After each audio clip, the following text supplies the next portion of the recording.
welcome to the Sunday Inside Texas Live with my guy Evan Veith, brought to you by Academy Sports and Outdoors. Evan joining us from a fun venue. He's right outside of Old Dish Falk Field in Austin, Texas, as they get ready to face a rubber match with the Ole Miss Rebels. But first, guys, go ahead and hop on over. If you haven't done so yet, go ahead and take advantage of that new member sale over at Inside Texas right now. You join it for just $1. You see right there. Wait, nope, it's changed. It's a new sale. 50% off on the flash sale for new members only. We got rid of the dollar for new members, and there you have it, man. So yeah, come get all the goods: football, baseball, basketball, softball, whatever it is. Come find it on Inside Texas. Come hang out over there with the guys. Back to the show. Evan, how we doing, brother, man? I'm good. I'm good. We're stuck in the garage right now. I know our baseball thread people are gonna feel like I'm cheating on them talking football before a game like this, but yeah, we're doing well. Just chilling in the car until we got to go into the dish and watch some Longhorn baseball. It's still in Volantis. Hey, man, you speak of the devil and he will appear. Here's Joshy Manning, excited to watch Carson. Come on, Joshy. It's barely noon on Sunday, and the Horns still have a chance to win the series. We actually mentioned your name before we came on the show, and your current disdain for Texas's catcher. Come on, man, lighten up a little bit. Let him live. Roast, Let him breathe. let him breathe, man. Let him get hot. That's what I said too, man. He'll give him time. Hey, Roast, appreciate you being here. All of y'all watching, thanks for watching. As we are here to talk a little spring football, we might get into more baseball talk and a little bit of hoops as well because there's a lot going on. But first, Evan, man, you were on the scene in Austin as Texas kicked off spring practice this week. We're not trying to overreact, man. Again, it's 1 week of practice, but people want content, and I want to know what you saw with your own eyes. We saw Eric's piece yesterday on Inside Texas, kind of talking about his main takeaway. So if you haven't read that, guys, go ahead and hop on over the board and check that out. It was a really well written piece, as always, by Eric. But what were your thoughts, Evan? Give me a couple of your main takeaways, things that really just kind of jumped out to you that, maybe really weren't on your mind as you were getting ready to go in and watch spring ball. Yeah, I think there's that shiny new toy mentality when you come into these spring practices. You just want to hear about who's new, and you want us to tell you that who's new is going to be great. And I I think sometimes we get a little caught up in that. Like I think people have gone a little bit too far on I think Jermaine Bishop's going to be a great player, but people saw one practice clip and said he's immediately going to be the starting slot receiver. Now that could happen, but it's going to take time. One person who I think Eric didn't mention enough, and really he's almost gone from overrated to underrated as a recruit and as a player, is a Derek Cooper, because he gets brought in by Texas as a big NIL deal. He was the number two guy on Rivals on three, and then I'm not exactly sure why he drops in the rankings, and it's just kind of quieter about him. We don't hear as much buzz about him coming in as Diabelle's and Tyler Atkinson's, but I think he's primed to be the first running back outside of that rotation, be taking carries next year. And that's not a diss at James Simon, and I think Ryan Niblett could be an actual running back this year, which he hasn't felt like he's had a position since really the first year he's been here. But I think Derek Cooper is so in line to take that next spot. He looks really physically able at this point. When we see him, we got a very front focused view on the running backs because that's where we were in DKR, right in front of Jabbar Jaluk in that group. And he's smooth, man. He can chop well in the dirt. He can move his feet really well. Really good in those little turnstile drills where you're kind of running around the poles and just need to get your feet moving through the whole thing. And we know he's explosive. We know he's going to be fast. He's a bigger kid, bigger than both the starting two running backs. So in a team where it's clear that they're going to have a 65-35, 60-40 split between RB1 and RB2, there needs to be a third guy who's really the backup. And I think even with James Simon having years of experience, I think Cooper is going to be that guy that brings that explosiveness that Sark wants in an offense. Yeah, that's well said, man. And again, and Josh, you kind of said it here very Yep. bluntly, as you always do, but, said that some others in Brown take thought. It's not just those two in particular, but like you said, there's a shiny new toy mindset with a lot of us now, especially because of the portal being involved. It's so easy for these high school kids, these big high school recruits, to get a little bit overlooked by fans and media when you get into spring practices because everybody's like, well, we've seen this guy do it at Auburn or Arizona State, or he's done it at North Carolina State. We've seen him do that. We know that he's capable and he can go do it and help this team right now. And so, yeah, sometimes we put these new cats a little bit on the back burner. So that's well said. Hey, Texas might have a little bit of a running back by platoon system, and like that, all the platoon members might be pretty dang solid. Yeah. Hopefully, you're looking at a case where, and I think it would be best for Texas if Derek Cooper is really able to help this offense inside the red zone. Do you think he's big enough? Does he look strong enough? And again, this is without pads, without opposition on the other side. But can you see him really helping Texas early on inside the red zone, being somewhat of a goal line back, as we talked about before? Yeah, I think so. And as Paul has talked about it on our lives before, like being successful in the red zone doesn't have to mean a 3rd and 1, slam the ball into the offensive line and have your biggest back go and run it in. Because if that's what Texas want to do, I mean, a Jet Walker looks like a that dude looks like a wrestler out there. He's huge. Yeah. Michael Terry's the biggest back in that room pretty clearly. But yeah, I think what Cooper brings is if you want to use Smothers or Brown, it's maybe using them in the flat in the passing game and saying we're going to isolate you one on the outside and you have to make one cut or maybe just break half a tackle and you're into the end zone.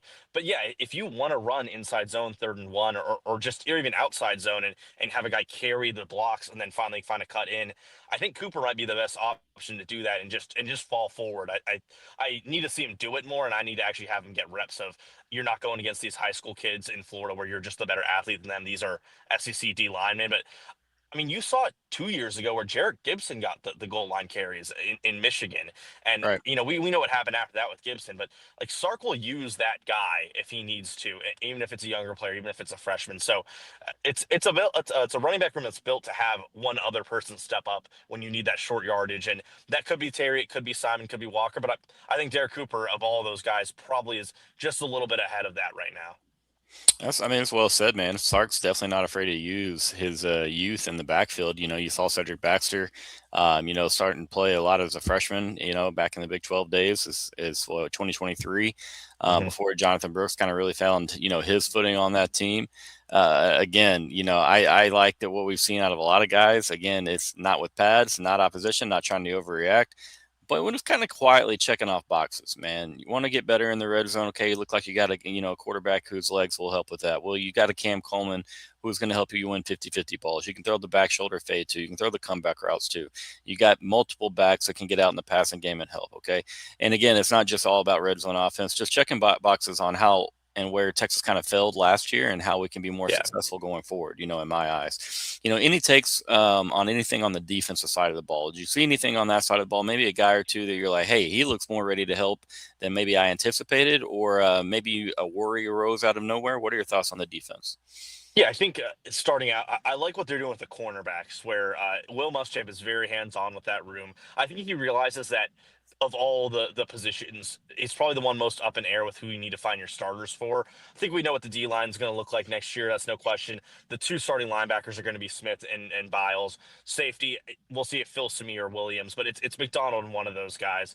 But corner, it's kind of a competition between who's going to play outside with Cade Phillips, in my opinion. And Right. I don't even know if Phillips is quite locked in yet. He probably will be by the end of the offseason. But they really have these cornerbacks, not in like here you're playing outside, you're playing nickel. They're all just cornerback and they're all working in their roles and in their drills the same. It's not in you're outside, you're inside. And that probably changes once you get into 11 on 11 practice stuff.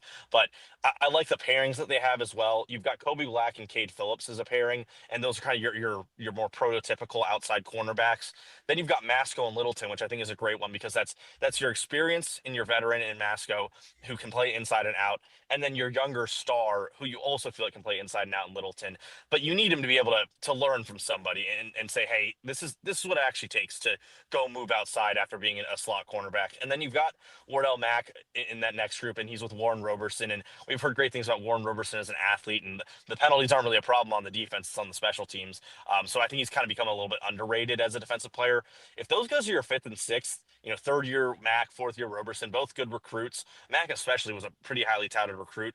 You're pretty happy with how that is in your cornerback room. Then you got Samari Matthews, who's an interesting player as well as a true freshman. But I think there's a clear top six. I think those six, you're going to find the two best outside guys, and then whoever your third guy is, kind of similar to how we're talking about the tackles, is going to go play on the interior at slot or at guard for the offensive comparison. As for things that worry me, I think just you're seeing that this is a really thin linebacker safety room with all these injuries, and it reminds you about the state of college football we're in, where Elijah Barnes isn't on this team anymore because he felt that he needed to go somewhere else to get a bit better opportunity, and Texas has been a little thinner at safety because Jonah Williams is playing baseball, and I know that's my article about that got some mixed reviews on how they feel about Jonah doing that, but with Zealous Hicks hurt as well, and Phil Simi battling injury, I mean it's McDonald, Williams, and then JJR, who's the clear number 3 there, and then Jonathan Cunningham, he's finally an actual safety now. I mean, last year he was that hybrid role. He still kind of was built like a small linebacker, but now he's definitely a defensive back by his build, and he moves well, which I think would be the main concern for people. But that's shallow, and then the linebacker room is Biles, Juice Cryer, who we've heard good things about, but we kind of know that he's capped athletically. Marcus Boswell, and then a bunch of true freshmen, and that's pretty thin, especially with Brad Spence from what we saw working off the edge. So, it's just hard to see it like that small of a group and saying, man, Tyler Atkinson's already the number 2 at linebacker, and when you've got this injury concerns because no one else can be there. So that's just stuff to point out. It's probably not going to be a problem, but just remember that like these rooms are thinner than they have been. And like you said, just kind of the state that we're in college football, where a lot of the depth, and just the pieces there, I mean, it's not there anymore. And so, again, it's not just Texas that is dealing with that. There's not going to be the Alabama and the Saban rosters that have 5 stars on the 3 and 4 deep. Like that's just not a reality Yeah. for these college football coaches anymore. And so, again, you're going to see more parity come out of that, I believe. And again, it's not just Texas that's battling that, but yeah, I mean, I've been with you, pretty much step for step on concerns, especially with the defense. I'm a little concerned with the depth of safety and then linebacker as well, of course. You've got experience everywhere. You talked about corner, you got 5 or 6 guys that can go out there and start that you've seen start games at different levels of college football. That's a big plus. Safety, there's that starting experience as well, but maybe you just don't have the same type of success that you've seen by some of these guys at corner. Yeah. You've got a lot of injuries tied in with it. And so, yeah, I mean, it makes a lot of sense for that to be one of the concerns, one of the worries. The big thing, we kind of talked about this on the board the other day, but a huge thing, Derek Williams, the fact that he was basically re-recruited out of the portal by the staff is pretty telling on what they think his abilities are, and that maybe he can get back to the level and the upside that he had as he came into Texas as a freshman and really stepped in and shined early on. And so, I mean, I like that. Again, I kind of want to see it. You Phil, to me, we talk about his athleticism all the time. Hopefully he puts that together. JJR has experience, another guy that works really, really hard, that you can kind of, you can do some hybrid things with and put him around in different places. And so, yeah, again, we'll see with the new regime on the defensive side of the ball, what exactly those plans look like. But hey, guys, real quick, we're going to hear from our Sunday sponsor, Academy Sports and Outdoors, and we'll be right back. Oh, it's an auto worm bite, turns out. Giant. Oh, it's a giant. It's a giant, so. Oh, it's a giant. Oh, it's a giant. It's a giant.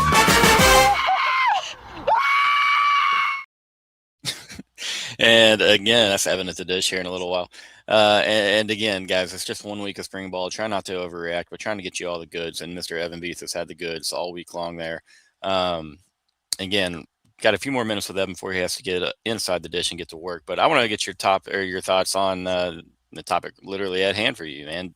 Going for the series win, Ole Miss comes to town. Texas has played pretty dang dominant baseball for most of 2 games, but still sit at 1-1. What was it like for Texas to bounce back yesterday after a pretty disappointing Friday night? You have to get back up, short turnaround, get back to work, playing in afternoon time, kind of even ball game, and then the fireworks kind of showed through for Texas. But what are your thoughts on what we've started with SEC play with the Rebels? Because Schlossnagle talked to us on Tuesday after that Texas State game about like, hey, we've been through this out of conference slate and really haven't faced any adversity, and that's going to come. And I need my players to realize that when it happens. And that's what he said on Friday night after he shows up to our press conference. The mustache is already shaved off. For those who didn't know, that he was not shaving until they lost the game, and they lost, and it was gone before he could leave the ballpark. But it shows that the team actually is going to be a competitive roster this year. You knew it was going to come, and you had a good feeling that, like, hey, a group this good is not just going to like keel over after one loss. But that loss was very demoralizing. I mean, there were 2 different points where I thought Texas had a 95% chance to win. Anthony Pack hits a 3-run homer in the bottom of the 8th. You're up 7-3, and you've got Thomas Burns coming back out there, guy that we saw as one of the best closers coming into the year. Like, that game should be over. You should be won. It's the bottom of their order. I think it was 7, 8, 9 up, and then he hits some batters. His command's off. Cal Higgins then comes in and he gets the 2 outs, and then there's 2 lefties coming up, and you say, all right, this guy was an All-American level guy at Western Kentucky, mind you, but really good, really highly talented transfer left-handed pitcher, and he's got lefty batters coming up, and then basically a 4-pitch walk him, and he gets a strike in on the 4th pitch. But uncompetitive at bat for the next guy, and then the next batter it's an absolute nuke out of the yard, and suddenly that felt like when the game was really over, and especially when they didn't score in the 10th. But they come back from that loss saying, all right, we were the better team, we know we're the better team here, let's just go and show that one more time. And so what was funny is that they had all the luck go against them on Friday, and then in Saturday, it just felt like everything was going right. Ole Miss, unfortunately, their pitcher goes out in the second inning after only getting 3 outs with a shoulder problem. So Texas gets to go against a bullpen that also had to go deeper in the game last night, and it showed that their best guys weren't on the mound, and a lot of Texas hits, at least 3 or 4 of them, just found the right spot. Josh Williamson hit a ground ball that should have been double play, extends an inning that Texas ends up scoring 4 in. Max Mansour, Jaden Duplantier hit bloop singles, but it was just funny that they scored 9 runs with only 2 extra base hits, while they scored 7 the game before in those 9 innings with a bunch of home runs. So that's just the kind of game that comes out of baseball, and that's a reminder, like, hey, that is just how baseball works. Like, you're gonna have games where you outplay a team or hit better on paper, but you're gonna lose, and then you show up the next day and suddenly you're the far away dominant team. And I'd be remiss not to mention how Luke Harrison went 7 innings of 2-run baseball. I've been trying to tell our readers, like, 5 innings pitched and 2 earned runs is really good for a college pitcher. Like, that's what you're aiming for. It just so happened that Luke Harrison went for 7 and was just utterly dominant in those last 4 innings. So he did a great job of, bouncing back from a lot of leadoff base runners. I think 6 of the 7 innings he had a leadoff base runner on, and a few of those were doubles. So he just did a really good job of pitching to contact, getting out of tough jams, and only 2 runs there. The game was over at that point when he stepped off the mound. The momentum was all in Texas's favor, and Ethan Walker gave him 2 good innings. But it's great that Texas was able to just fully. I mean, Walker's not going to be available, and maybe not LeFew from Friday's game because he pitched a while. But Texas now goes from, man, we have no bullpen pitchers, to we got the whole arsenal able to throw on Sunday. So I think they're going to in a good spot. Ole Miss is a pretty clear drop off from their number 2 starter to their number 3. Texas has got Dylan Volantis. If he can go give you 5 or 6 innings, they're in a great spot to win this series. No, really well said, man. With the Ole Miss having to get into that bullpen Friday night, and then again, basically an entire bullpen game yesterday, you really think Texas is in a great spot. Especially like you said, if Dylan can go 5 innings or so, you turn it over to some of the fresh arms in the bullpen. Again, in a good spot, go take care of business. I think Texas is a better club, and still got the mindset, like, hey, they're going to go all gas, no brakes here on the diamond. You got to get this win. You're at home. You got some tough road series coming up. Just no way you can let this one slide away as well positioned as you are to take this series now. And one more quick thing, my man, feeling pretty good about Texas's chances to have their name called here this afternoon on Selection Sunday. Yeah, I am. I think that VCU game, you got to watch it. Like, VCU just winning, I think, would take away pretty much all the drama. Then it's just like, okay, is Auburn, is the Auburn argument better than Texas's? And Texas's losses are pretty bad, but I just don't think that they're going to be better or I don't think Auburn's going to have a better resume overall when you look at it as just a 1 versus 1. Because I do think Texas is in the 68th spot right now, and they are barely in the play-in. If VCU loses, it's definitely dicey, and that's why it feels like it's like a 60-40 chance of Texas getting in, because they might be in as an at-large right now, even without that win in their conference. So you gotta root for VCU tonight, and then you gotta see what the selection, or today, I forgot exactly when that tips off, but it's gonna be weird if they lose that game. But I would say I'm more confident Texas getting in than not. It's just it's terrible given that where we were a month ago, that we're in this spot where I'm just sitting here saying we need VCU to win a game to even get into the tournament. So we'll see what happens. I do think they'll go dancing. I don't think Sean Miller particularly cares if they go dancing, to be honest with you, but yeah, it might be another Dayton rebound and having to go up to Ohio and play, and we'll see Sean Miller playing in that place again. But yeah, I think they'll probably get in, but you do have to watch out for a game, which is pretty uncomfortable. It's just incredible that we're in this spot after beating A&M at Reed Arena, and now we're here. Just got to handle business, man. But yeah, no, I feel good about it. Again, we'll see. Time will tell. Need VCU to handle business, but at the end of the day, should have handled our work ourselves, and we'd have no issue. Like you said, though, I think Sean Miller's ready to work on improving this roster. I think that's going to be something that he's really ready to jump on and do so pretty quickly. So at the end of the day, as soon as the season's over, hey, it is what it is. But guys, Evan's got to get to the dish. I do appreciate y'all watching. Thanks for being here. And yeah, throw a like on the video. Go share it with a friend. I appreciate all the comments and the questions. But until next time, thanks for watching Ole Inside Texas.